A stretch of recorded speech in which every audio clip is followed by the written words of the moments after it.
अनि हामी सबैलाई आशिष दिनुहोस् भन्दै माग्छु बिन्ती यीशु मसीहको नाममा आमेन। सबभन्दा पहिला चाहिँ आजको मेरो विशेष गरी आजको शिक्षा चाहिँ छ गड्स पावर अफ एलाइनमेन्ट अथवा गड्स मिनिस्ट्री एलाइनमेन्ट भन्छ, परमेश्वरको आज्ञाको श्रृङ्खला अथवा सेवकाईको संरचनाहरू। यसमा चाहिँ परमेश्वर माथि हुनुहुन्छ, उहाँको चुनिएको एउटा अभिषिक्त जन बिचमा, अनि तल मानिसहरू, संसारको मानिसहरू।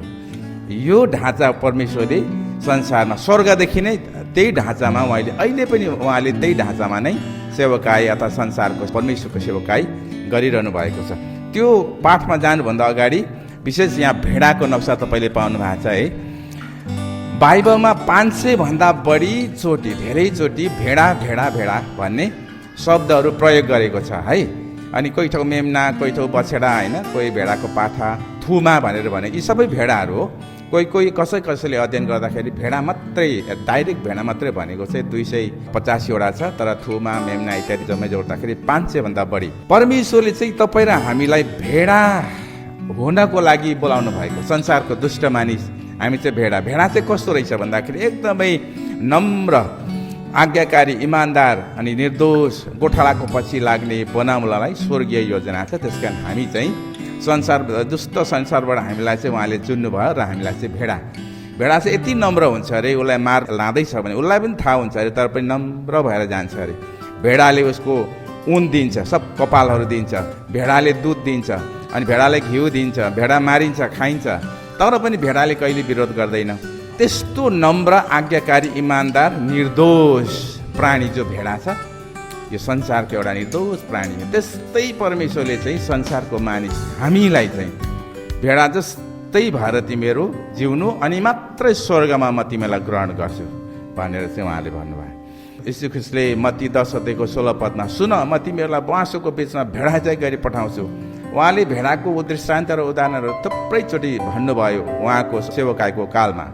मत्ती 15:24 येशूले भन्नुभयो, इजरायलका हराएको भेडाको निम्ति मात्र जान भनी परमेश्वरले मलाई पठाउनु भएको हो। यीशु ख्रीष्ट वास्तवमा इजरायल जातिलाई उद्धार गर्नको लागि स्वर्गबाट परमेश्वरले पुत्र बनाई पठाउनु भयो, अनि इजरायलबाट अरूहरूले पनि आशिष पाउन् भनेर। तर त्यही इजरायलीहरूले, पुजारीहरूले उहाँलाई मारिदिए है। अब अनि कथा कहानी त्यहाँदेखि बदलिन्छ। परमेश्वरलाई भिडको होइन तर भेडाको खाँचो छ। हामीले यो कुरा जान्नुपर्छ। कोही बेला हामी सोच्छौँ हाम्रो मण्डली यति धेरै भए कति हुन्थ्यो होला, मान्छेले वाह गर्थ्यो होला, मान्छेहरू थुप्रो आइदिए, सबैले चिन्थ्यो होला। परमेश्वरलाई भिडको खाँचो छैन, परमेश्वरलाई चाहिँ भेडाको खाँचो छ। हुनसक्छ धेरै मण्डली अहिले भिडले भरिएको छ, थुप्रै विश्वासीहरू छ, तर भेडाहरू कम्ती छ। भेडा भनेको अघि नै मैले भने इमान्दार अनि आज्ञाकारी, निर्दोष हुन्छ, अनि गोठालाको पछि परमेश्वरको वचन पालन गर्ने, परमेश्वरको वचनको पछि लाग्छ। अन्तिम समयमा भेडा होइन परन्तु भेडा जस्तै भेडिया भनेको चाहिँ हिन्दीमा चाहिँ ब्वाँसोलाई भन्छ है, परिवर्तन भएर परमेश्वरको विनाशतिर पुग्दैछ। यो चाहिँ बाइबलको धर्मशास्त्रले नै भविष्यवाणी गरेको। अन्तिम समयमा प्रेम सेलाएर जानेछ, एउटाले अर्कोलाई धोका दिनेछ, इत्यादि, परमेश्वरलाई त्याग्नेछ भन्ने कुरा हो यो चाहिँ। अनि ती विश्वासीहरू पनि पछि गएर भेडा होइन तर भेडिया भएर निस्कन्छ। Gods power of alignment. यहाँ अब तपाईँहरूलाई म यही अब पाठको श्रृङ्खलामा आउँदैछु है। म गड्स चेन अफ कमान्डमेन्ट भन्छ। परमेश्वरको सेवकाई गर्ने तरिका के छ भने सबैभन्दा माथिल्लो दर्जामा, उच्च स्थानमा चाहिँ परमेश्वर हुनुहुन्छ। उहाँले एकजना चुनेको व्यक्तिलाई खडा गर्नुहुन्छ, अनि त्यो व्यक्तिबाट मात्रै संसारमा उहाँले काम गर्नुहुन्छ। धेरैलाई एकचोटि उहाँले बोलाउनु भएको छैन। परमप्रभु परमेश्वर माथि हुनुहुन्छ, चुनेको एक नियुक्त दास हुनुहुन्छ, अनि मानिसहरू, विश्वासीहरू। यो ढाँचा चाहिँ तपाईँले बुझ्नुहोस् है। यो स्वर्गदेखि नै पृथ्वीसम्म सबैभन्दा माथि परमप्रभु परमेश्वर यहोवा एकजना चुनेको जन उहाँले छान्नुहुन्छ। करोडौँको बिचबाट करोडौँलाई बचाउनुको लागि उहाँले एकजनालाई मात्रै छान्नुहुन्छ, जसबाट चाहिँ उहाँले आफ्नो शक्ति, ज्ञान, बुद्धि, सामर्थ्य, अगुवाई दिनुहुन्छ, अनि मात्र यी तलका मानिसहरू बाँच्छन् है, उद्धार हुन्छ उनीहरूको। अनि यो मोसाको विषयमा हामीले हेऱ्यो भने परमप्रभु परमेश्वर, त्यसपछि चुनेको एक नियुक्त दास मोसा, अनि त्यसपछि इजरायलीहरू। यहाँ हेर्नुहोस् है, इजरायलीहरू वास्तवमा 6,03,050 चाहिँ 20 वर्षदेखि उँभोको युद्ध गर्ने लडाइँ गर्ने आर्मीहरू मात्रै रहेछ। तर सबै जोड्दाखेरि नानीहरू बुढाबुढीहरू जोड्दाखेरि त 22 लाखभन्दा बढी थियो जो मिश्रबाट आउने जो इजरायलीहरू। अब यो 22 लाख इजरायलीहरूलाई बचाउनको लागि परमेश्वरले मोसालाई छान्नुभयो, जो मोसा चाहिँ के अरे मिश्र देशमा थिएन, मिद्यानी गोठाला गर्दै थियो मिद्यान देशमा गएर होइन, यित्रोको ज्वाइँ भएर। अनि यो मोसा चाहिँ पृथ्वीको सृष्टि अगाडि नै परमेश्वरले इजरायलीहरूको लागि एउटा उद्धारकर्ता है, एउटा छुटकारा दिने लिडर भनेर उहाँले रचना गर्नुभएको थियो। त्यसै कारण के अरे जब इजरायलीहरूको छोराहरू मारिँदै थियो मिश्र देशमा, किनभने इजरायलीहरू बढे, राजाले सोचे फारोले अब चाहिँ हामी इजरायलीहरूलाई मार्नुपर्छ, नानीहरू जो छोरा जन्मिन्छ खोलामा फ्याँकिदिनु, मारिदिनु। त्यतिखेर मोसा पनि जन्मेको हुन्छ, आमाले 3 महिनासम्म लुकाउँछ, त्यसपछि लुकाउनु नसकेर खोलामा सानो कुसको टोकरी बनाएर फ्याँकिदिन्छ। तर पछि पर गएर चाहिँ राजकुमारीले भेट्छ अनि त्यो चाहिँ महलमा लगेर, मोसा चाहिँ महलमा फारो राजाको महलमा हुर्केको राजकुमार तर इजरायली थियो। अनि त्यो के अरे तरवारमा चाहिँ उसले सबै कुरा ज्ञान बुद्धि शिक्षा हासिल गर्छ अनि राज चलाउने प्रशासन चलाउने ज्ञान बुद्धिका कुराहरू, त्यो चाहिँ परमेश्वरको योजना थिएछ। अनि जब मोसा मिद्यान देशमा गइरहेको हुन्छ, 22 लाख इजरायलीहरूको बिचमा परमेश्वर जानुहुन्न, यिनीहरूलाई दया गर्नुभयो। तर 22 लाखमा थुप्रै ज्ञानी बुद्धिमानी धर्मीहरू थियो, तर मोसा कहीँ कमाइ जानुहुन्छ। मोसाकोमा कमजोरी फेरि थियो, ऊ बोल्न जान्दैन थियो, तोते बोल्थ्यो है। तर पनि परमेश्वरले चुन्नुभएको नियुक्त दास चाहिँ उहाँ नै थियो। अनि त्यस पछाडि परमेश्वरले इजरायलीहरूलाई उद्धार गर्नुहुन्छ। अनि नोहाको समयमा जब उत्पत्ति 6:7 तपाईँले हेर्नुभयो भने संसार सबै भ्रष्ट भएको थियो, तर नोहामाथि चाहिँ उहाँले उत्पत्ति 6:7 हेर्नुहोस्, अनि नोहालाई अनुग्रह गर्नुभयो। अनि नोहाबाट चाहिँ संसारमा फेरि सबै मानिसलाई मारिदियो परमेश्वरले, नोहामाथि कृपा भयो। नोहाकै परिवारबाट संसार फेरि सुरु गर्नु। एउटै व्यक्ति, मैले यहाँ भन्न चाहेको चाहिँ परमेश्वरको जो एलाइनमेन्ट छ, मिनिस्ट्री एलाइनमेन्ट, परमेश्वर एउटा व्यक्ति अनि संसारका मानिसहरू, परमेश्वर मोसा अनि यहाँ भयो, परमेश्वर नोहा अनि संसार होइन। परमेश्वर मोसाबाट इजरायलीहरूको लागि, जस्तै आब्रामको पनि त्यही छ, परमेश्वर एकजना व्यक्ति आब्राम, त्यसपछि सम्पूर्ण इजरायलीहरूको वंश सुरु हुन्छ एउटा व्यक्तिबाट, जो चाहिँ परमेश्वरले स्वर्गदेखि छान्नु भएको। उत्पत्ति 12:1 यो चाहिँ आब्रामको कहानी छ। परमप्रभुले आब्रामलाई भन्नुभयो, तिम्रो देश र तिम्रो मानिसहरूलाई छोडेर मैले देखाएको देशमा जाऊ। आब्राम जान्छ, त्यसपछि इजरायलको वंश सुरु हुन्छ। यहाँ पनि एउटै व्यक्ति, परमेश्वर एक व्यक्ति, चुनिएको व्यक्ति, अनि हजारौँ लाखौँ करोडौँ मानिसहरूको आशिष त्यहाँबाट सुरु हुन्छ।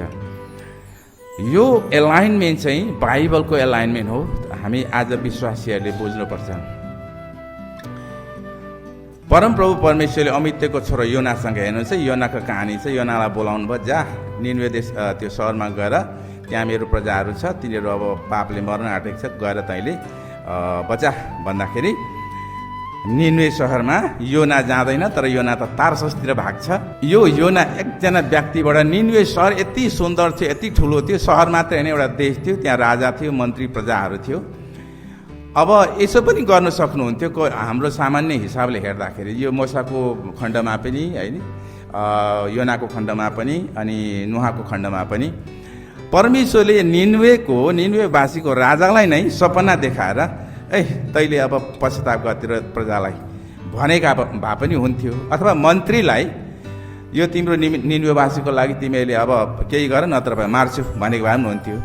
तर यो निनवेवासी कुनै पनि व्यक्ति कहाँ परमेश्वर देख्नु पनि भएन, बोल्नु पनि भएन। तर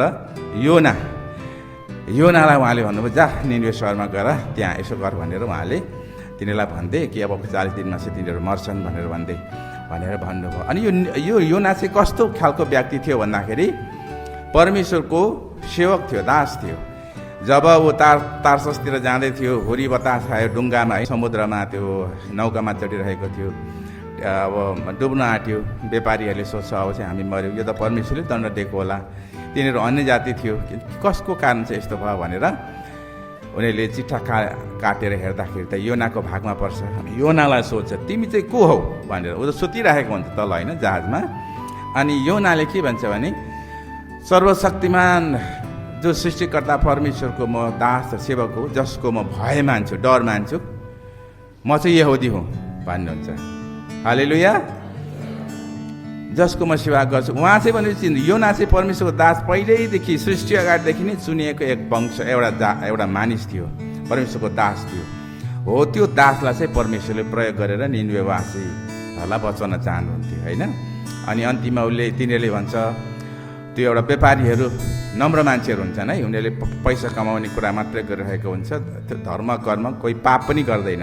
उनीहरूले सोध्छ यही मान्छेले गर्दा पो रहेछ, अब के गरौँ त, जहाज हल्लिँदैछ, झन् साह्रो डुब्न आँट्यो। अनि उनीहरूले सोध्छ, तिनीहरूले भन्छ अब के गर्दा चाहिँ यो शान्त होला त भनेर सोद्धाखेरि योनाले भन्छ मलाई नदीमा फ्याँकिदेऊ भन्छ होइन, डाइरेक्ट। उसलाई थाहा थियो यो परमेश्वरबाट आएको, म प्रभुको सेवक हो, मैले काम बिगारेको छु, मलाई फ्याँकिदेऊ। तर तिनीहरूले के गर्छ भने होइन मान्छेलाई किन मार्नु, हामी त त्यस्तो हत्या गर्ने मान्छे होइन भनेर उनीहरूले आफ्नो त्यो भएको सबै सामानहरू जहाजमाबाट फ्याँकिदिन्छ नदीमा, हल्का भयो भने चाहिँ डुब्दैन कि भनेर। तर झन् साह्रो डुब्नु खोज्छ। त्यसपछि कसै गर्दा पनि नभएपछि योनालाई तिनीहरूले उचालेर होइन नदीमा फ्याँक्छ। भरे एउटा विशाल माछा आएर खान्छ।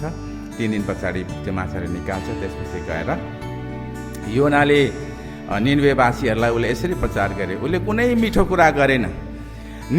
योनाको उसको क्यारेक्टर, उसको आचरण हेऱ्यो भने योना ठगी थियो, ठग्ने मान्छे, अलिक बेइमानी पनि थियो। परमेश्वरको दास चाहिँ थियो, सेवक चाहिँ थियो, ठग्ने मान्छे, अलिकति बेइमानी पनि थियो, घमण्डी पनि थियो, रिसा पनि थियो। त्यस्तो व्यक्ति थियो। तर पनि परमेश्वर उहाँलाई नै चुन्नु भएको थियो। अनि गएर कराउँदै जान्छ। उसले अरू खास कुरा भन्दैन। ए निनवेवासी हो, अबको 40 दिनमा तिमीहरू मर्छौ। 3 दिनसम्म हिँडेर भनेपछि यति ठुलो देश, यति सुन्दर राज्य थियो त्यो निनवे, यति सभ्य त्यतिखेर पनि है। अनि 3 दिनसम्म ऊ कराउँदै गएपछि त्यहाँको राजा प्रजा सबैले पश्चाताप गर्छ। अनि त्यो निनवे सहर बाँच्छ। यसको मतलब मैले भन्नु चाहेको चाहिँ संसारलाई बचाउनु छ, कुनै पनि ठाउँलाई बचाउनु छ भने परमेश्वरले पहिल्यैदेखि नियुक्त गरेको एकजना व्यक्ति हुन्छ जो व्यक्तिबाट मात्रै बाँच्न सक्छ। अरू कसैबाट उहाँ बोल्नुहुन्न। अरू कसै यत्रो निनवेवासीहरू लाखौँ करोडौँ थियो होला, कोही त्यो ठाउँबाट परमेश्वरले कसैसँग बोल्नु भएन। तर उहाँले चुनेको दाससँग मात्रै बोल्नु भयो। पावलको कुरा हेऱ्यो भने पावलले के भन्छ नि, म एक यहुदी हुँ, म सिलिसिया प्रदेशको टार्ससमा जन्मेको। टार्सस भनेको अहिलेको टर्की हो। तर म यही सहरमा हुर्किएको हुँ। म गमलियलको शिष्य थिएँ। उहाँले मलाई पिता पुर्खाहरूका नियमअनुसार कडासँग प्रशिक्षण गराउनु भयो भनेर उसको आफ्नो परिचय दिन्छ। हेर्नुहोस् है, यो सावल जो थियो पछि गएर पावल भयो। नयाँ नियमको कुरा गर्दैछ अहिले चाहिँ। सावल चाहिँ वास्तवमा सृष्टि अगाडिदेखि नै परमेश्वरले चुन्नु भएको व्यक्ति थियो। अनि उसले आफ्नो गवाई के दिँदैछ भने यीशु सँगसँगै उहाँ 1-2 वर्ष मात्रै जेठो कान्छो, तर यीशुसँग उहाँको साक्षात् भेटघाट चाहिँ भएको थिएन होला। ऊ चाहिँ एकदमै गामलियलसँग मैले शिक्षा लिएको भनेपछि गामलियल चाहिँ त्यतिखेरको सबैभन्दा शिक्षित, अहिलेको PhD भन्छ। अनि यो साउल चाहिँ PhD गरेको अहिलेको लेभलमा, यति शिक्षित र यति उच्च वर्गको व्यक्ति हुनुहुन्थ्यो। उहाँले नियम कानुनदेखि लिएर प्रशासन साथै धर्मशास्त्रको सबै खण्डहरू उहाँले पढिसक्नु भएको साउल थियो। त्यसै कारण उसले चाहिँ के सोच्छ भने म यहुदी भएर अब अहिले भर्खरै यो क्रिस्चियनहरू चाहिँ अब यीशु जो जोसेफको छोरा हो, मिस्त्रीको छोरा, उसैलाई अब ईश्वरको पुत्र भन्दै मान्छेहरू त हाम्रो धर्मको विरुद्धमा गए भनेर चाहिँ यहुदी भएको कारण तिनीहरूलाई, क्रिस्चियनहरूलाई उहाँले पिट्दै थियो, मार्दै थियो, थुन्दै थियो होइन। त्यही जोसमा थियो। वास्तवमा ऊ चाहिँ एकदमै धर्मी, एकदमै शिक्षित व्यक्ति थियो। अब यो पावलद्वारा उहाँले नयाँ सेवकाई सुरु गरियो। नयाँ नियममा उहाँले 13वटा पुस्तक लेख्नुभयो। उहाँ एफिससमा जानुभयो, कोरिन्थमा मण्डली बनाउनु भयो एफिसमा, अनि कोरिन्थमा गएर मण्डली बनाउनु भयो, अनि फिलिपीमा गएर मण्डली बनाउनु भयो, एसिया माइनरमा आएर मण्डली बनाउनु। उहाँले कति मण्डली बनाउनु भयो। परमेश्वरले त उहाँलाई त्यसरी चुन्नु भएको रहेछ। उहाँले है दमस्कसको बाटोमा क्रिस्चियनहरूलाई लखेट्नको लागि, मार्नको लागि जाँदै गर्दा पछारेर भन्नुभयो, जसलाई तिमीले सताउँदैछौ म उही भनेर यीशु उहाँसँग बोल्नु भयो। नयाँ नियममा पनि उहाँले एकजना व्यक्तिलाई चुन्नुभयो, त्यस व्यक्तिबाट हजारौँ मण्डलीहरू खडा भए। अहिलेको वास्तवमा संसारको मण्डली चाहिँ पावलको मण्डली है। उहाँले संसार सारा ठाउँमा मण्डली स्थापना गर्नुभयो। 12 चेलाहरूले अलिक कमी गरे। यसरी यो परमेश्वरको जो एलाइनमेन्ट जो छ, परमेश्वर एउटा चुनिएको वंश जाति, चुनिएको व्यक्ति अनि तल मण्डली हुन्छ। अनि यीशु ख्रीष्टको विषयमा है यसैया 7 अध्यायको 14 पद, परमेश्वरले मेरो मालिकले तिमीलाई चिन्ह देखाउनुहुनेछ, हेर कन्या गर्भवती हुनेछ र उसले एउटा छोरो जन्माउनेछ जसको नाउँ इम्मानुएल राखिनेछ। परमेश्वरले फेरि एउटै व्यक्तिलाई संसार बचाउनको लागि उहाँले आफ्नो प्रिय पुत्र एउटै व्यक्ति उहाँले पठाउनु भयो र संसार त्यहाँबाट बाँचुन् भनेर उहाँको योजना। यो एलाइनमेन्ट जो छ, रेखा, संरचना रेखा, परमेश्वर पिता, चुनिएको दास अनि तलको मण्डली अथवा मानिसहरू, उहाँले यो चाहिँ स्वर्गदेखि नै बनाउनु भएको नियम हो। अब जबसम्म यो नियम रहिरहन्छ तबसम्म त्यो मण्डलीमा आशिष आउँछ, त्यो देशमा आशिष आउँछ, त्यो राज्यमा आशिष आउँछ। मत्ती 18को 16-18 पदमा यसरी म भन्दछु, तिमी पत्रुस हौ। यो चाहिँ मण्डलीको कुरा सिमोन पत्रुसलाई उहाँले भन्नुभयो। परमेश्वरले यस धरतीमा चाहिँ एउटा पास्टर नियुक्त गरेको हुन्छ। त्यो चाहिँ सृष्टि अगाडि नै उहाँले रचेको एउटा व्यक्ति हुन्छ। त्यसपछि मण्डली खडा हुन्छ। मण्डली सबैले बनाउन सक्दैन। मण्डली जो आत्मा बचाउने काम चाहिँ स्वर्गको शक्तिद्वारा स्वर्गलेबाट चुनिएको एउटा दास नियुक्त एउटा व्यक्ति हुन्छ। अनि ऊमा मात्रै परमेश्वरको सामर्थ्य हुन्छ अनि उसबाट मात्रै मण्डली खडा हुन्छ। नत्र भए त मण्डलीमा होइन हजारौँ विश्वासीहरू छ। अहिलेसम्म त करोडौँ मण्डली हुनुपर्ने, बरु मण्डलीभित्र विश्वासीहरू लडाइँ गर्छ, झगडा गर्छ। किन भन्दाखेरि एकजना व्यक्तिद्वारा मात्रै त्यो मण्डलीको आकार परमेश्वरले सृष्टि अगाडि दिएको हुन्छ। मण्डली विश्वासीहरू चाहिँ भेडा भएर चाहिँ जब नम्र भएर काम गर्छ अनि रहन्छ मण्डलीमा, त्यो मण्डली बढ्छ। भेडाले भेडा जन्माउँछ, भेडामाथि आशिष हुन्छ, भेडालाई परमेश्वरले प्रेम गर्नुहुन्छ। भेडा हाम्रो पनि, मैले पनि एउटा भेडा किन्नको लागि पोहोरदेखि इच्छा गरिरहेको छु, बच्चा पाएको छैन। भेडा एकदमै राम्रो, मान्छेसँग हिँडडुल गर्छ, माया लाग्दो हुन्छ। त्यो बाख्रा जस्तो छटपटे त्यो चोरी खाने हुँदैन, एकदमै नम्र हुन्छ। संसारको मण्डलीको ढाँचा चाहिँ, मण्डली चाहिँ खेलाइँची कुरा होइन। मण्डली चाहिँ एउटा परमेश्वरको नियुक्त दास जो सृष्टि अगाडि नै उहाँले चुनेको हुन्छ, त्यसलाई उहाँले अधिकार दिएको हुन्छ। अनि उसले सुसमाचार सुनाउँदाखेरि मानिसहरू प्रोमा बाँच्छ, उसबाट मण्डली खडा हुन्छ है।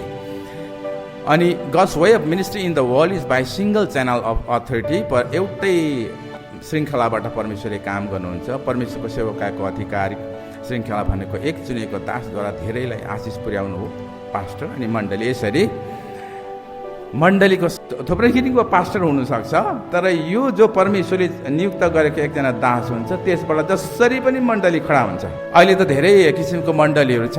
मण्डली फुटेर बनाएको मण्डली हुन्छ, त्यो चाहिँ परमेश्वरको योजनाबाट बाहिरको मण्डली है। झगडा पर्छ, पास्टर एल्डर डिकन कता होइन, त्यसपछि फुट्छ। त्यो चाहिँ दुष्ट पसेर, शैतान पसेर चाहिँ जब मण्डलीमा काम गर्छ, त्यसपछि झगडा हुन्छ, लडाइँ हुन्छ, त्यसपछि मण्डली फुट्छ। त्यो चाहिँ शैतान र मान्छेले बनाएको मण्डली हो। त्यो कहिले पनि उँभो लाग्दैन। तपाईँले याद गर्नुहोस्, कति राम्रो कुरा। हामी मण्डली नै सुरु गर्ने, परमेश्वरको काम गर्ने भनेर मान्छेहरू भेला भए, विश्वासीहरू कहाँको होइन। एकजनाले तिमी पास्टर, म सेक्रेटरी, तिमी एल्डर, तिमी डिकन भनेर कमिटी पनि बनाए। केही समय पछाडि लाछा र पछार घुसा हान, त्यसपछि पुलपिट तानातान भएछ, भेटी बक्स खोसाखोस भयो। एकजना पास्टरले 2-3 जना उता लग्यो, एकजना कता गयो, अरू सबै भड्केर गयो, 2 जना हेराहेर।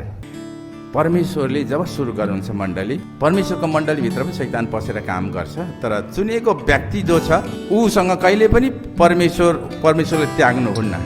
अनि चुनिएको व्यक्तिलाई परमेश्वरले उहाँको काम पुरा गरेर नै छोड्नुहुन्छ। त्यसले गर्दाखेरि अब पास्टरहरू थुप्रै किसिमको हुन्छ। एउटा पास्टर भनेको चाहिँ परमेश्वरले चुनेको, जो माथि सृष्टि अगाडि नै नियुक्त भएकोले उसले जसरी मण्डली खडा गर्छ, ऊ एक्लैबाट सुरु गर्छ। अनि यदि उसले मिलेर गर्नु पर्यो भने पनि एकदम परमेश्वरको नियम कानुन प्रेमसँग भएर है, अरूसँग मिलेर गर्छ।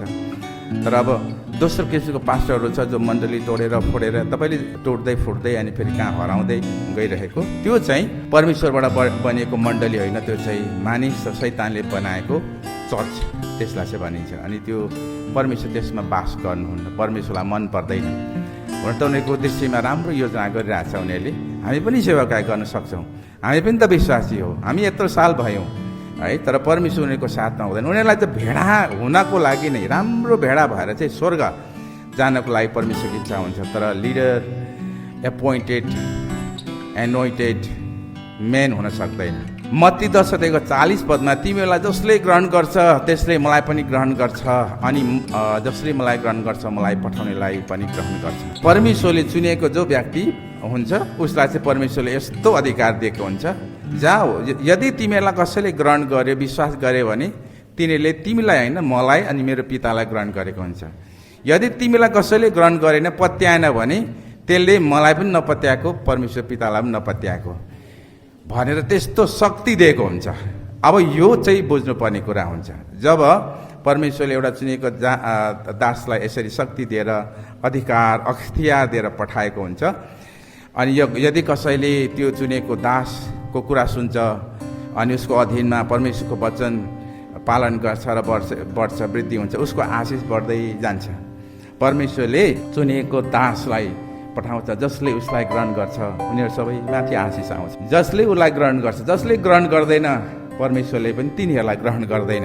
यो चाहिँ बाइबलको शिक्षा है। आज धेरै मण्डलीले यो एलाइनमेन्ट, गड्स एलाइनमेन्ट मिनिस्ट्रीलाई बिर्सेर चाहिँ समस्या र दण्डमा पर्न परिरहेको छ। मत्ती 10:14 यदि कुनै घर वा सहरले तिमीहरूलाई ग्रहण नगर्ला अथवा तिमीहरूको कुरा नसुन्ने त्यो ठाउँ छोड्दा गोडाको धुलोसम्म टकटक्याउनु। तिमीहरूलाई म साँचो भन्दछु, न्यायको दिनमा तिनीहरूको अवस्था सदोम र गोमोराको भन्दा नराम्रो हुनेछ। चेलाहरूलाई उहाँले नियुक्त गर्नुभयो, सबैलाई होइन, चेलालाई। अनि जाऊ गाउँ गाउँ गएर तिमीहरूले मेरो विषयमा अनि स्वर्गको विषयमा प्रचार गर। जसले तिमीहरूलाई ग्रहण गर्दैन अथवा सुन्दैन, पत्याउँदैन, तिनीहरूको घरबाट गाउँबाट निस्किँदा धुलो टकटक्याएर निकाल। पछि न्यायमा चाहिँ त्यो सदोम र गोमोरा भन्दा पनि डरलाग्दो हुनेछ, म त्यस्तो दण्ड दिन्छु भनेर उहाँले। यही कुरा हेर्नुहोस् है, अगाडि र पछाडि परमेश्वरले चुनेको दासलाई पठाउनुहुन्छ। अनि यो दासलाई यदि मण्डलीले र मानिसले पत्याएन, अनादर गरे भने परमेश्वरले त्यो मण्डली, त्यो मानिसलाई क्रुस होइन कट्टा गरिदिनु। त्यो चाहिँ क्रुस होइन है, कट्टा हो। त्यो चाहिँ आशिष, बन्द, श्रापहरू सुरु हुन्छ अनि तिनीहरूको कुनै अस्तित्व रहँदैन। हुनसक्छ बाँच्छ, तर परमेश्वरले ग्रहण गर्नुहुन्न। यो चाहिँ हामी विश्वासीहरूले जान्नुपर्ने कुरा। एक दिन एलिसा बेथेलतिर जाँदै थियो, अनि त्यहाँ केटाहरू थियो अलिकति बदमास है, फटा केटाहरूले। एलिसा चाहिँ परमेश्वरको दास थियो, उसको टाउको चाहिँ चिन्डो परेको थियो है, चिन्डो थियो भनौँ न। अनि त्यहाँ केटाहरूले चाहिँ जिस्काउँछ, ए खुइले त यहाँदेखि जा, ए खुइले त गइहाल भनेर जिस्काएको मात्रै उनीहरूले। एलिसालाई मन दुख्छ, परमेश्वरलाई पुकार गर्छ, प्रभु के गर्नुपर्ने। एकैछिनमा 2टा भालु आएर 42 जना केटाहरूलाई खराब कुरूप पारेर खाइदिन्छ। हेर्नुहोस् है, यो केटाहरूलाई थाहा थियो, मसिनो पनि थियो, कोही जवान पनि थियो। एलिसा चाहिँ परमेश्वरको दास हो, तर उनीहरूको बानी चाहिँ अब के थियो भने जिस्किने। यिनीहरू अब ठुलो पाप गरेको होइन वास्तवमा, ए खुइले बाजी जाऊ यहाँदेखि गइहाल भन्दै जिस्काएको मात्रै थियो। यिनीहरूलाई थाहा थियो उहाँ चाहिँ परमेश्वरको दास एलिसा हो भनेर। अनि उहाँ रिसाउनु भयो, मन दुख्यो, अनि परमेश्वरलाई पुकार्नु भयो। अनि एकैछिनमा 2टा भालु निस्किएर, तपाईँले पढ्नुहोस् 2 राजा 2:23 42 जनालाई मारिदिनु। किनभने यो गड्स एलाइनमेन्टमा यिनीहरूले ब्रेक गरे, उहाँलाई ग्रहण गर्दैन। यिनीहरूले यसो भन्नु सक्थ्यो, हजुर नमस्ते, कहाँबाट आउनु भएको, पानी पिउनुहुन्छ भनेको भए आशिष पाउँथ्यो होला। तर खुइले यहाँदेखि गइहाल भनेर उनीहरूले त अब केटाकेटीहरू जिस्काएको, तर तिनीहरू 42 जना 2टा भालुले नाश पारे। परमेश्वरको जनमाथि अलिकति अभद्रता गर्दाखेरि ठुलो नाश आउँछ, यो हामीलाई सिकाउँछ। अनि गन्ती 16:32 धरतीले मुख पाए, तिनीहरू सबैलाई निल्यो, कोराको सबै मानिसहरू, तिनीहरूको परिवारहरू अनि तिनीहरूकोमा भएको प्रत्येक चिज धरतीबाट भित्रबाट भासियो। अनि त्यसपछि परमप्रभु कहाँबाट आगो निस्केर गई धूप चढाउँदै गरेका 250 मानिसहरूलाई पनि ध्वंस पार्यो भनेर। यहाँ चाहिँ के भयो भन्दाखेरि चाहिँ इजरायलीहरू आफ्नो गन्तव्य त्यो के अरे प्रोमिस ल्यान्ड कनानतिर जाँदै थियो।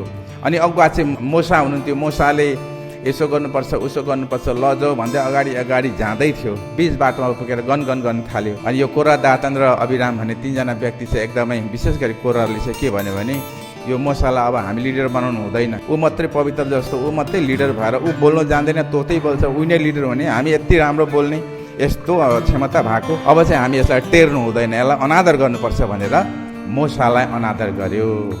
हामी टेर्दैनौँ, तिमी लिडर भने तिमी हाम्रो पास्टर हुने, कसले तिमीलाई पास्टर हुन भनेर यति मात्रै भनेको थियो त्यतिखेरको लिडर पास्टर है। अनि परमेश्वरले त्यति नै खेर अर्को दिन धरती फटाएर त्यो दिन कमसेकम 5-7 हजार मानिसहरू मऱ्यो। कोरापट्टिको कोराको छोराछोरी, आमा बाउ, अनि कोराको मामा, फुपू फुपा, बडा बाउ सबै धरती फाटेर मऱ्यो। अनि दातान र अभिराम, हामी पनि पवित्र नै हौँ, हामी परमेश्वरको सेवा गरिरहेको छौँ, के पाप गरिरहेको छौँ? परमेश्वरलाई त पौलो बालेर प्रभु आउनुहोस् भन्दै थिए मात्रै स्वर्गबाट आगो आएर नाश पार्यो। त्यो दिन यो 3 जनाको कारण हजारौँ मरे।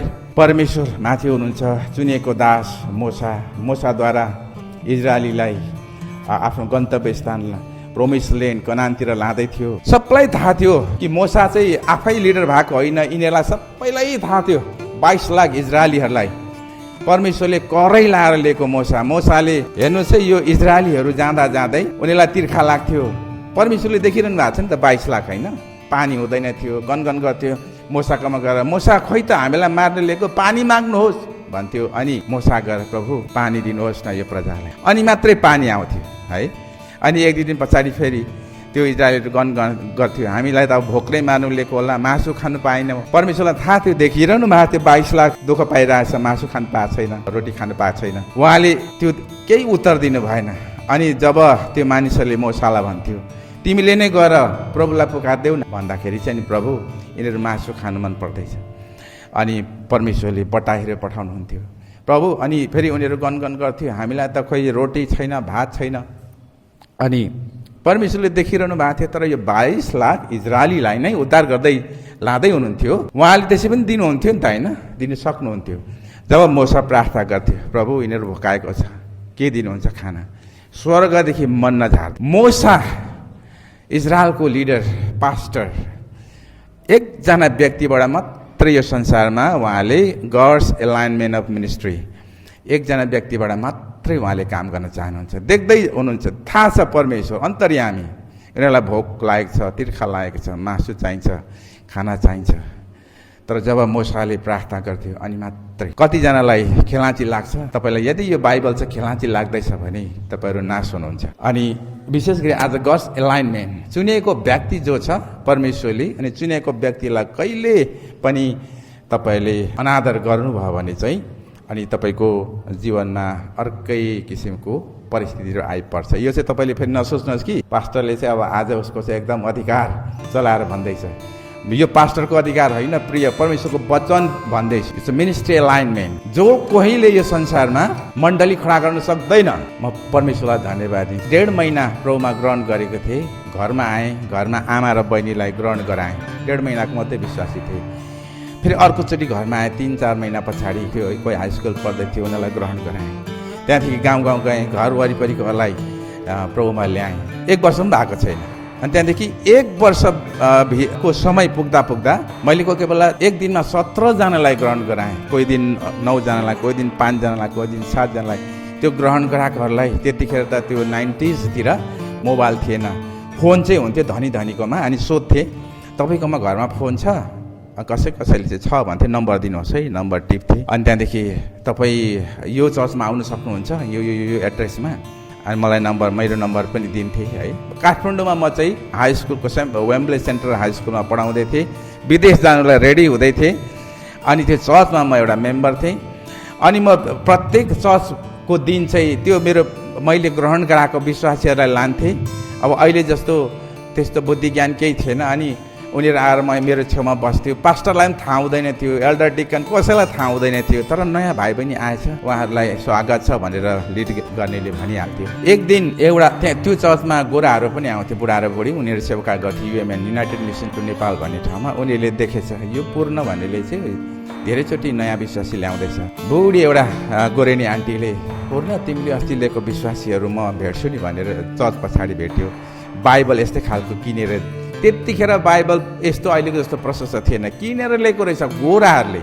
त्यो पनि मिसनमा के अरे उनीहरू त हेल्थको के एग्रिकल्चरको मिसनमा आएको नेपाल सरकारलाई, क्रिस्चियन भएको हुनाले किनेर त्यो दियो। त मैले हुर्काएको। अब मलाई केही ज्ञान थिएन, अनि मैले पनि अब बाइबल किनेर दिने पैसा पनि थिएन होइन। अनि म त मैले चाहिँ मेरो सोचाइ चाहिँ के हुन्थ्यो भने चर्चमा आउने, बोलाउने, चर्चमा आफै सिक्दै बढ्दै म जस्तै म त अब खोजेर गएको, प्रभुलाई यसरी म आफै चिनेको, त्यही हिसाबले मैले सोचाएर त्यसरी ल्याउँथेँ। पास्टरलाई थाहा हुँदैन थियो, म गवाई यहाँ बोल्नुको लागि त्यति मलाई अगुवाई हुँदैन थियो। अनि मैले त्यो मेची पुलमा हिँड्दा बिच बाटोमा पनि एउटा भाइलाई मैले ग्रहण गराएको छु। अनि एउटा आर्मीको कमान्डेन्ट रहेछ, एक दिन म पार्कमा भेटेँ अनि सुसमाचार सुनाउने। त्यो जोस चाहिँ हेर्नुहोस् है, त्यो अधिकार चाहिँ, त्यो जोस, त्यो शक्ति र त्यो एउटा आशिष चाहिँ चुनेको व्यक्तिलाई मात्रै दिएको हुँदो रहेछ। अहिले मात्रै अनुभव गर्दैछु है। हाम्रो मण्डलीमा कतिचोटि कतिले यसो पनि भन्नुभएको होला, यो पास्टरले त खोइ यत्रो सालमा केही काम गरेकै छैन। मैले 1 सालभरिमा एउटा पुस्ताको सेवकाई अहिले सोच्दाखेरि 1 सालभित्रमा एउटा ठुलो मण्डली मैले निर्माण गरिसकेको रहेछु। तर मेरो अब मण्डलीको त इच्छै थिएन मण्डलीमा सेवकाई गर्ने। म चाहिँ उता विदेश गएर पैसा कमाउने ध्यानमा छु, तर मैले मेरो प्रभुलाई चिनेको छु। त्यो यीशुलाई चाहिँ मैले सबलाई चिनाउनुपर्छ, के अरे उनीहरूलाई चाहिँ चर्चमा ल्याउनुपर्छ, बचाउनुपर्छ भन्ने जोस चाहिँ थियो। अनि सबैलाई मैले ल्याएँ। अहिले यसो सोच्दाखेरि त त्यो अधिकार अनि त्यो चुनिएको व्यक्तिलाई मात्र त्यो शक्ति र सामर्थ्य स्वर्गदेखि दिँदो रहेछ। मेरो जीवनमा सुसमाचार सुनाउँदाखेरि कसैले पनि विरोध गरेन है, गर्दैन थियो। तपाईँ के आज नै यीशु ख्रीष्टलाई ग्रहण गर्ने हो, स्वीकार्ने हो, तपाईँले अपनाउने हो भन्दाखेरि हजुर भन्थ्यो, त्यहाँदेखि ग्रहण गराइदिन्थे है। चुनेको व्यक्तिहरूलाई परमेश्वरले त्यसरी त्यो अवसर दिनुहुँदो रहेछ। यो सबैलाई अवसर छैन, तपाईँले ट्राई गर्नुहोस्, प्रार्थना गर्नुहोस्। त्यस कारण असल भेडा हुनुभयो भने तपाईँले पनि बचाउन सक्नुहुन्छ है। पहिला चाहिँ भेडा हुने एकदमै खाँचो छ, भेडा हुनु खाँचो छ। हिजो अस्तिको हप्ता म कलकत्ता गएको थिएँ। मेरो भेना जो ब्याङ्कमा रिटायर्ड स्टाफ हुनुहुन्छ, उहाँ भेना र भान्जालाई भेटेँ। अनि उहाँहरू नन क्रिस्चियन। अनि मैले सुसमाचार सुनाएँ। अन्तिममा ग्रहण के तपाईँ आज नै अब बुझ्नुभयो, ग्रहण गर्ने हो, यीशुलाई अपनाउने हो, उहाँलाई पछ्याउने हो भनेर सोधेँ। हुन्छ हौ भाइ भने भेनाले, 2 जना भेना र मेरो भान्जालाई ग्रहण गराएँ। अहिले यता थिम्पूमा आउनु भएको छ।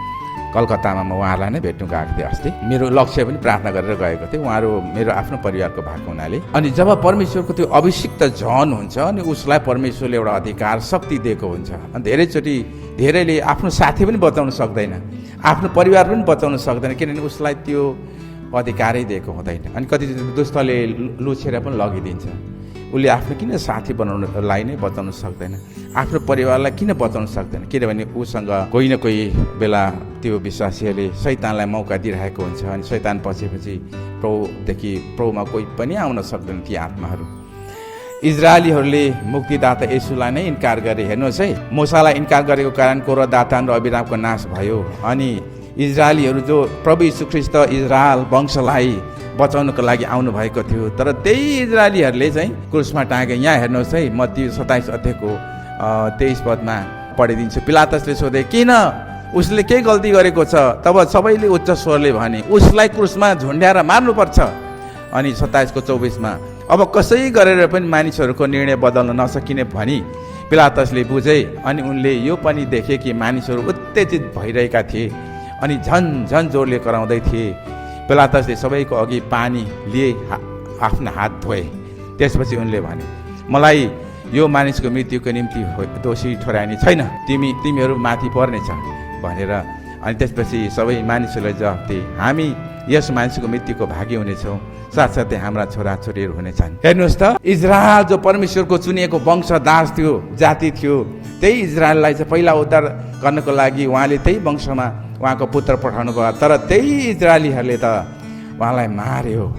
हेर्नुहोस् है, त्यस पछाडि यीशु ख्रीष्टले भन्नुभएको थियो, अबको केही समय पछाडि यो मन्दिरको ढुङ्गामाथि ढुङ्गा पनि हुने छैन भनेको थियो। साँच्चै नै 40 वर्ष पछाडि, यीशु ख्रीष्ट स्वर्ग 40 वर्ष पछाडि के अरे एउटा टाइटस भन्ने त्यो रोमन राज्यको एउटा जेनरलले चाहिँ यो यहुदीहरू चाहिँ साह्रै अपराधी भए, यिनीहरूलाई चाहिँ मार्नुपर्छ भनेर त्यो जजलले चाहिँ यीशु ख्रीष्टलाई क्रुसमा चढाएको थियो। त्यो पुजारीदेखि लिएर यहुदीहरूलाई काटेर मारेर, किनभने साह्रै यिनीहरू त उत्पात भए, मारिदियो। अनि त्यो मन्दिर पनि भत्काइदियो, तोडिदियो। मन्दिरको त्यो बिचमा भएको सबै सुनहरू, त्यो ढुङ्गामाथि ढुङ्गा पनि रहने छैन। यो मन्दिर भनेको कारण चाहिँ के रहेछ भने, सोलोमन राजाले ढुङ्गा, सुन, चाँदी मिसाएर बनाएको थियो। अनि त्यो रोमीको त्यो जेनरलले चाहिँ तोडेर त्यो सुन चाँदी निकाल्दाखेरि एउटा ढुङ्गा पनि फुटाएर निकालेको रहेछ। लग्यो। त्यसपछि अब यो इजरायललाई मारे काटे भागे अनि संसारभरि उनीहरूको देशै रहेन। पछि गएर 1300 शताब्दीमा चाहिँ हेडीमा आएर अटोमन साम्राज्य भन्ने टर्कीको एउटा सानो जातिले चाहिँ सम्पूर्ण इजरायल कब्जा गरेर हिजोअस्तिसम्म है दोस्रो युद्धसम्म पनि, अनि पछि गएर फेरि गोराहरूले त्यो अटोमन साम्राज्यलाई क्याप्चर गरेर इजरायलहरूको तितर बितर संसारभरि भागेर मरेर मारेर, अनि दोस्रो विश्वयुद्धमा त के अरे हिटलरले 6 लाख कि 60 लाख यहुदीहरूलाई त्यसै ग्यास चेम्बरमा हालेर मारिदिए है। हिजोअस्तिसम्म 2000 वर्ष अगाडिदेखि हिजोअस्तिसम्म इजरायलीहरू मर्दै थियो, मारिँदै थियो, काटिँदै थियो, किनभने आफ्नै उद्धारकर्तालाई उनीहरूले मारेका थिए। यो दण्ड यसरी सुरु हुन्छ। इजरायलहरूले आफ्नै अगुवा पास्टर मोसालाई इन्कार गरेर मृत्युदण्ड पाए। अनि यो कुरा हामीलाई थाहा छ। यो अघि पनि हामीले मोसाको विषयमा हेर्दै थियौँ। अब दुईचोटि मोसाको के अरे सेवाकायमा यस्तो घटना भयो। एकचोटि त कोरा दातान अभिरामले मोसालाई इन्कार गरे, पास्टरलाई अनादर गरेर उनीहरूमाथि नै दण्ड पर्यो। अन्तिम समय, अब यो चाहिँ एकदम बुझ्नुपर्ने कुरा छ है। अन्तिम समयमा अब प्रोमिस ल्यान्ड कनानमा पुग्यो। अब कनान देश पनि यहाँ छ देख्यो इजरायलीहरूले, परमेश्वरले छेउमा पुर्याउनु भयो। अनि त्यहाँदेखि 12 जासुसहरू गएर सबै उनीहरूले पत्तो भेद लिएर आयो। यत्रो अङ्गुरहरू त एप्पल जत्रो मिठो मिठो, यति सुन्दर देश रहेछ भनेर खबर ल्यायो। कालेब र के अरे यहोशूले चाहिँ अब हामीलाई परमेश्वरले दिएको यो कनान देश, प्रतिज्ञाको देश त यति सुन्दर रहेछ, अब हामी जानुपर्छ, राज्य गर्नुपर्छ। मोसाले पनि भने अब तयार हौ भनेर भन्नुभयो। तर त्यो अरूहरूले चाहिँ के भन्यो भने होइन नि, त्यहाँ त देश त राम्रो रहेछ, यत्रो डरलाग्दो मानिसहरू रहेछ, 9 फिटको बलियो मस्तान, वाल नै रहेछ 100 फिटको, कसरी हामीले तिनीलाई जित्नु र हामीलाई मार्छ भने है। 1-2जनाले इजरायलीहरू त्यहाँदेखि गनगन गर्न थाले, मोसालाई गनगन गर्न थाले, तिमीले होइन यहाँसम्म ल्यायो, अब हामीलाई मार्नु पो लिएको रहेछ तिमीले भनेर चाहिँ इजरायलीहरूले मोसालाई पास्टरलाई दोष लाउन थाले। अनि मोसाले के भन्यो भने हेर तिमीलाई थाहा छ यत्रो मरुभूमिमा तिमीलाई परमेश्वरले खानको लागि स्वर्गदेखि मन्ना, मासुको लागि बटै, चट्टान फुटाएर पानी दिनुभयो, लाल समुद्र मैले एउटा लठीले पार गरेँ, हाम्रो अगाडि त्यहाँ मिद्यानीहरूलाई उहाँले खेदाउनु भयो, के अरे एमोरीहरूलाई अमालेकीहरूलाई मार्नु भयो, थाहा छैन? परमेश्वरले युद्ध गर्नुहुन्छ, तिमीले किन डराउने? परमेश्वरले दिनु भनेर लिएको यो देशमा तिमीले खुट्टा टेकिसक्यौ, अब जाऊ राज्य गर भन्दाखेरि त इजरायलीहरूले के भने हामीलाई मारेर लिएको, जाँदैनौँ हामी। अनि त्यसपछि व्यवस्था 1 अध्यायको 34 र 35 पदमा तिमीहरूले के भन्यौ परमप्रभुले सुन्नुभयो र क्रोधित हुनुभयो। उहाँले प्रतिज्ञा गर्दै भन्नुभयो, अब तिमी दुष्ट मानिसहरू मध्ये कसैले पनि मैले तिमीहरूका पिता पुर्खाहरूलाई दिएको प्रतिज्ञा अनुसार त्यस असल देशमा पस्न पाउने छैनौ। परमेश्वरले त त्यहाँ पुगेपछि प्रतिज्ञा गर्नुभयो, अब चाहिँ म यो जातिलाई, यो दुष्ट जातिलाई चाहिँ म मार्छु, अब यहाँ पस्नु दिन्न। अनि उहाँले अनुग्रह के गर्नुभयो? 2टा शर्त उहाँले राख्नुभयो। विशेष मोसाको परिवार, यहोशूको परिवार, कालेबको परिवारलाई चाहिँ अब यिनीहरूले चाहिँ यही परिवार नै त्यो कनान देशमा पुग्छ, तर अरू चाहिँ म सबै मारिदिन्छु। हारूनको परिवारलाई पनि लान्छु भन्नुभयो, अरूलाई चाहिँ म सबैलाई मारिदिन्छु। अनि उनीहरूबाट जन्मिने त्यो अबोध मसिनो बालकलाई मात्रै अब म यो कनान देशमा लान्छु भनेर उहाँले, अब तिमीहरू फर्क जाऊ, अब के अरे मरुभूमितिर जाऊ भन्नुभयो। सुन्नुहोस् है ध्यान दिएर, जब परमेश्वरको दास चुनिएको वंश एउटा व्यक्तिलाई अनादर गर्नुहुन्छ, उनीले चाहिँ खास गरी परमेश्वरलाई होइन मोसालाई कराउँदै थियो, तिमीले गर्दा होइन यहाँ हामीलाई मार्नु लिएको, अब तिनीहरूले मार्छ, हामी जाँदैनौँ भन्दै थियो है। साँच्चै नै नजाने नै अब पर्यो भनेर परमेश्वरले 40 वर्षसम्म मरुभूमिमा तडपिएर तिनीहरू, त्यो 40 वर्ष चाहिँ के गर्नुभयो परमेश्वर भन्दै मार्दै, 40 वर्ष मारेकै। परमेश्वरको प्रतिज्ञा चाहिँ के थियो? अब अबोध नानीहरू जसको पेटबाट भर्खर जन्मिँदैछ नानी, तिनीहरू मात्रै म अब लान्छु उहाँले। अब यो परमेश्वरले दण्ड दिइसक्नु भएको थियो, मृत्यु दण्ड दिइसक्नु भएको थियो इजरायलीहरूलाई, तर पनि उहाँले मन चाहिँ झार्नु छोड्नु भएन। मन झरेकै छ, अनि बटै पनि खाकै छ। अनि यो इजरायलीहरू फर्केर मरुभूमितिर गयो प्रियहरू, अनि गाउँदैछ, उनीहरूले परमेश्वरको आराधना गर्दैछ। सब्बात दिन, शनिबारको दिन भोको प्यासो भएर उनीहरू प्रार्थना गर्थ्यो अनि पूर्ववासको चाड मान्थ्यो, निस्तार चाड मान्थ्यो, प्रार्थना गर्थ्यो, होल नाइट प्रार्थना गर्थ्यो, होल डे प्रार्थना गर्दै प्रभु धन्यवाद भन्दै हिँड्थ्यो। तर उनीहरूले भेटिदिन्थे, दशांश दिन्थे भर्खर, किनभने मोसाले सिकाएको थियो भेटी यसरी दिनुपर्छ, दशांश यसरी दिनुपर्छ भनेर दिन्थे। तर ती सबै चाहिँ परमेश्वरले मार्दै हुनुहुन्थ्यो। उनीहरूले चढाएको गीत भजनको केही अर्थ थिएन, सब्बात दिन उनीहरूले पालन गर्थे, त्यही केही अर्थ थिएन। जाँदै थियो अनि कोही कोही मान्छेलाई तिर्खा लाग्थ्यो, तिर्खा लाग्ने बिमार लाग्यो भने त्यो पुग्लुकै मर्थ्यो। अहिलेको सुगर, अहिले जति पनि संसारमा बिमार छ त्यतिखेर इजरायलीहरूले उहिले भोगेको। अनि जाँदा जाँदै खोकी लाग्थ्यो, रुगा लाग्थ्यो, कोरोना अहिले हो भने त कोरोना हुन्थ्यो नि, उनीहरूलाई थाहा थिएन खोकीको बिमारले मर्यो, मरेको छ, मरुभूमिमा लडिरहेको छ, पुरिरहेको छ, हिँड्दैछ, जाँदैछ। 40 वर्ष चाहिँ अब इजरायलीहरूको वंशनाश। प्रियहरू, एउटा सानो गल्ती, आफ्नो अगुवालाई अनादर गर्ने मण्डली अनि विश्वासी, त्यो वास्तवमा यो इजरायलभित्र चाहिँ इजरायलीहरूको भित्र हृदयमा चाहिँ शैतान पसेर पुरै बहकायो। मोसाको विरोध गर, त्यसपछि सबै श्राप तिमीहरू आउँछ, तिमीहरू मेरै त हो भनेर चाहिँ इजरायलीहरूभित्र शैतानले काम गर्यो। त्यसरी अनि जब त्यो 40 वर्ष पुग्यो नि, 40 वर्षमा चाहिँ सबै त्यो इजरायलीहरू मर्यो। अनि त्यो भर्खर नानीहरू जो हुर्केको थियो 40 वर्षमा त जवान भयो नि त, होइन? कसरी हुन्थ्यो अरे भने जस्तै त्यो मरुभूमिमा हिँड्दैछ, 17 वर्षको केटाले 15 वर्षको केटी बिहा गर्यो भन्थ्यो अरे क्या। ला हो ऊ फल्नाको छोराले त 17 वर्षको केटाले 15 वर्षको त्यो फल्नाको छोरी बिहा गरेछ। अनि अर्को 2 महिनामा त्यो अस्ति लिएको बुहारीले त पेट पनि बोकेछ भनेर सुन्थ्यो। अनि 3 महिना पुग्दाखेरि चाहिँ त्यो दुला थिएन, भर्खर उसको बेहुलीले पेट बोकेको छ, ऊ त मर्यो। परमेश्वरको अनुग्रह चाहिँ खालि त्यो पेटभित्रको नानी। अनि त्यो आमाले नानी जन्माइसकेपछि त्यो आमा पनि मर्यो। अनि त्यो नानी चाहिँ बाजे बोजूले दुध खुवाएर, भेडाको दुध, गाईको दुध, उँठको दुध खुवाएर चाहिँ परमेश्वरले चाहिँ फेरि त्यतिखेर उँठ, भेडा र त्यो बाख्रालाई अनुग्रह दिनुभयो। एउटा बाख्राले 7 केजी दुध दिन्थ्यो, एउटा गाईले 45-50 लिटर दुध दिन्थ्यो। अनि त्यो वरिपरि जति जन्मेको नानीहरू छ तिनीहरूलाई बेच्थ्यो, त्यो जसको गाई छ। परमेश्वरले त्यो गाई, भेडा, उँठमाथि चाहिँ आशिष दिनुभयो। अनि त्यसको दुध खाएर चाहिँ त्यो इजरायलको त्यो अबोध नानीहरू हुर्के। अनि त्यही नानीहरू चाहिँ पछि गएर परमेश्वरले कनान देशमा पुर्याउनु भयो। त्यसो यहोशू मरेन, कालेबको परिवार कोही मरेन, यहोशूको काका मामा बडाउ फुपा भदै सबै कोही मरेन। अनि मोसाको कोही मरेन, है? मोसा त अब बितिहाल्नु भयो। यसरी यो दण्ड सुरु भयो। इजरायलहरूले आफ्नै अगुवा मोसा, होइन, लाई इन्कार गरेर मृत्यु दण्ड पाए। शैतानको रणनीति चाहिँ के छ भने अगुवालाई अथवा परमेश्वरलाई नै नीच पार्नु, उसको रणनीति चाहिँ। यशाया 14 अध्यायमा शैतानले के भन्यो भने तिमीले सधैँ आफूलाई भन्ने गर्थ्यौ, म सर्वोच्च परमेश्वर जस्तो उच्च हुनेछु, म आकाशमाथि जानेछु, म मेरो सिंहासन परमेश्वरको ताराहरूमाथि राख्नेछु, म पवित्र पर्वत जाफनको टापुमा बस्नेछु, म धेरै देवताहरूलाई त्यस पर्वतमाथि भेट्नेछु। अनि म बादलहरूको वेदीसम्म जानेछु, म आफू सर्वोच्च परमेश्वर जस्तै हुनेछु। तर त्यस्तो भएन, तिमी परमेश्वरसँग आकाशमाथि गएनौ, तिमीलाई गहिरो खाल्डामा मुनि फ्याँकियो पातालमा, मृत्युको ठाउँमा भनेर चाहिँ शैतानको चाहिँ एउटा याद गर्नुहोस् है। शैतानको चाहिँ उहिले स्वर्गदेखि उसको योजना के छ भने परमेश्वरभन्दा माथि हुन्छु म, परमेश्वरभन्दा माथि, र परमेश्वरलाई तल बनाउने। तर उता यो पृथ्वीमा फ्याँकियो। अनि यो पृथ्वीमा आएर पनि त्यही काम गर्दैछ। आदनको बगैँचामा हेर्नुहोस् त, आदनको बगैँचामा परमेश्वर यति सुन्दर स्वर्गीय ठाउँ बनाउनु भयो, अनि आदम र हव्वालाई राख्नुभयो। अनि शैतान पसेर आएर के भन्छ?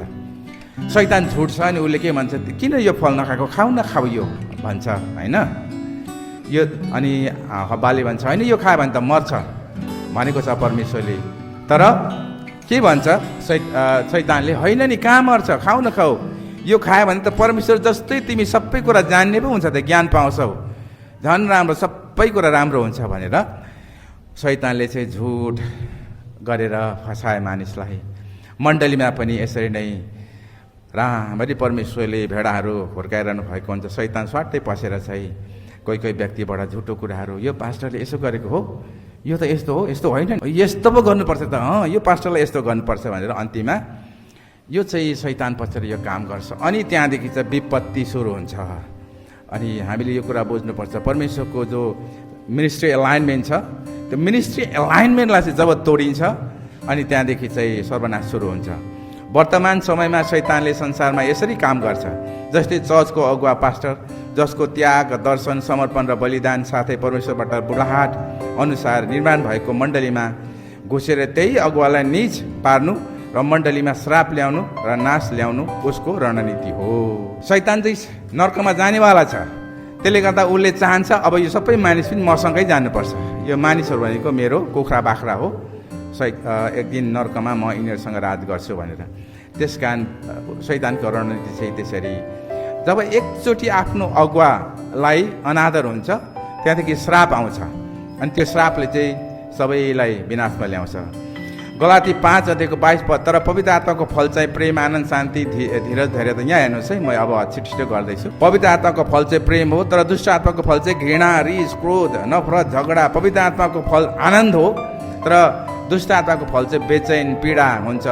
अनि पवित्र आत्माको फल शान्ति हुन्छ, तर दुष्ट आत्माको फल चाहिँ अशान्ति, चिन्ता लिएर आउँछ मण्डलीमा। पवित्र आत्माको फल धैर्य हो, तर अधैर्य, छटपट। अनि दुष्ट आत्माले चाहिँ छटपट, अधैर्य ल्याउँछ। अनि पवित्र आत्मा परमेश्वरको फल चाहिँ दया हो, तर दुष्ट आत्माको फल चाहिँ कठोर, हृदय हुनु हो। परमेश्वर पवित्र आत्माको फल भलाइ हो, तर दुष्ट आत्माको फल चाहिँ कुभलो, बदला र थिचोमिचो। अनि विश्वासता परमेश्वरको पवित्र आत्माको फल हो, तर दुष्ट आत्माको फल चाहिँ अविश्वास, उत्पन्न, झुट सुरु गर्छ। अनि नम्रता पवित्र आत्माको फल, तर दुष्ट आत्माको फल चाहिँ बेइमानी।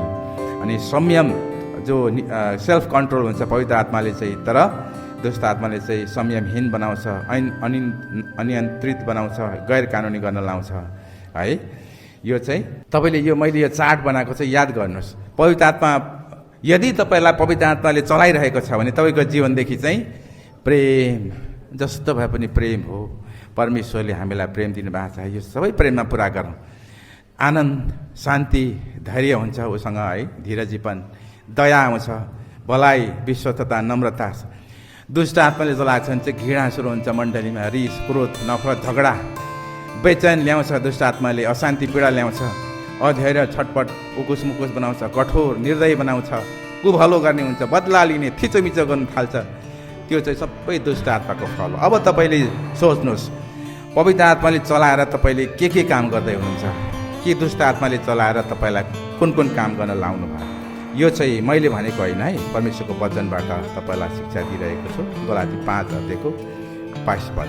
प्रेरित 3:19 अध्यायमा यसैले तिमीहरूले आफ्ना हृदयहरू र जीवन परिवर्तन गर, परमेश्वरतर्फ फर्क, अनि उहाँले तिमीहरूको पापहरूलाई क्षमा गरिदिनुहुनेछ। लुका 13 अध्यायको 3 पदले भन्छ, तर तिमीहरूले पनि आफ्नो हृदय र जीवन परिवर्तन गरेनौ भने तिमीहरू पनि सर्वनाश हुनेछौ। यो सर्वनाश भन्ने शब्द चाहिँ शैतानलाई दिएको हो, तर शैतानको कुरा सुनेपछि मण्डलीमा पनि विश्वासीहरूलाई यो लागू हुन्छ। मत्ती 5 अध्यायको 23 पद। जब तिमीले परमेश्वरलाई भेटी चढाउँछौ त्यस बेला तिमी अरूहरूलाई पनि सम्झ। यदि तिमीले वेदीमा भेटी चढाउँदा तिम्रो विरुद्ध तिम्रो भाइको हृदयमा केही छ भन्ने सम्झ्यौ भने त्यही वेदीको छेउमा तिम्रो भेटी छोड, पहिला तिमी फर्केर जाऊ अनि त्यो मानिससित मिलाप गर, त्यसपछि आफ्नो भेटी वेदीमा चढाऊ। यसको मतलब चाहिँ भेटी दशांश कुनै ग्रहण हुँदैन। परमेश्वरले त हजारौँ लाखको दिए पनि परमेश्वरले ग्रहण गर्नुहुन्न जबसम्म हामीले कोही भाइ, कोही मानिसलाई हामीले थिचोमिचो गरेका छौँ र ऊ दुखित भएको छ भने त्यो चाहिँ उसको जीवनमा अब श्राप सुरु हुन्छ। त्यस्तो श्रापित व्यक्तिले चढाएको दशांश भेटी कुनै पनि ग्रहण हुँदैन, दिए पनि त्यो त्यहाँ परमेश्वरले लिनुहुन्न।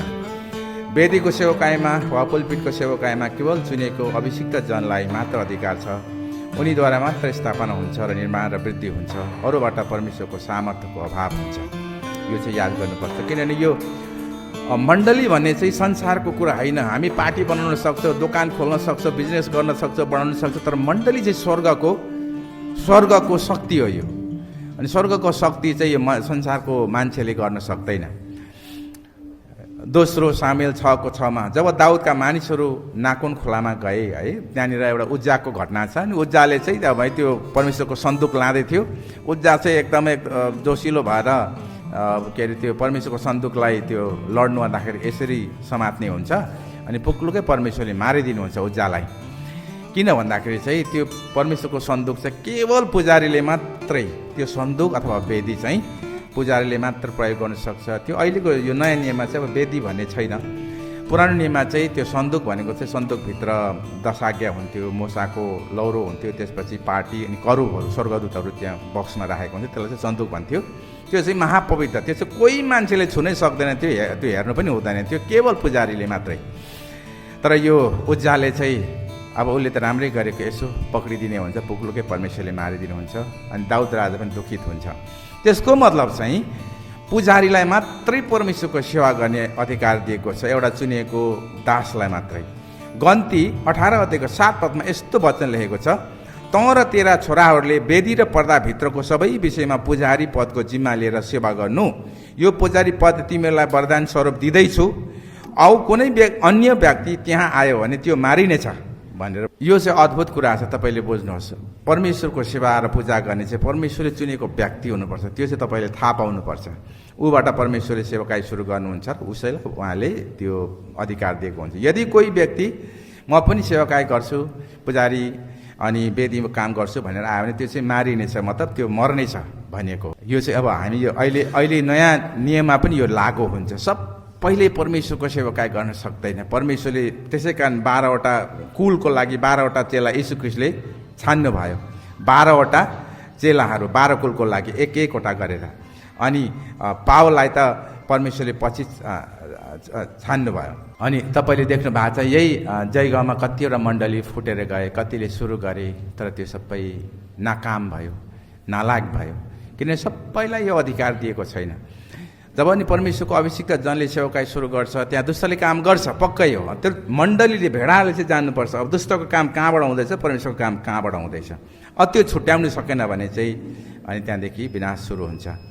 लुका 9 अध्यायको 57 उनीहरू सबै नै बाटोमा जाँदा, यो चाहिँ अब के अरे म अर्कोतिर जाँदैछु यहाँ, किनभने सक्नु आँटेको छ।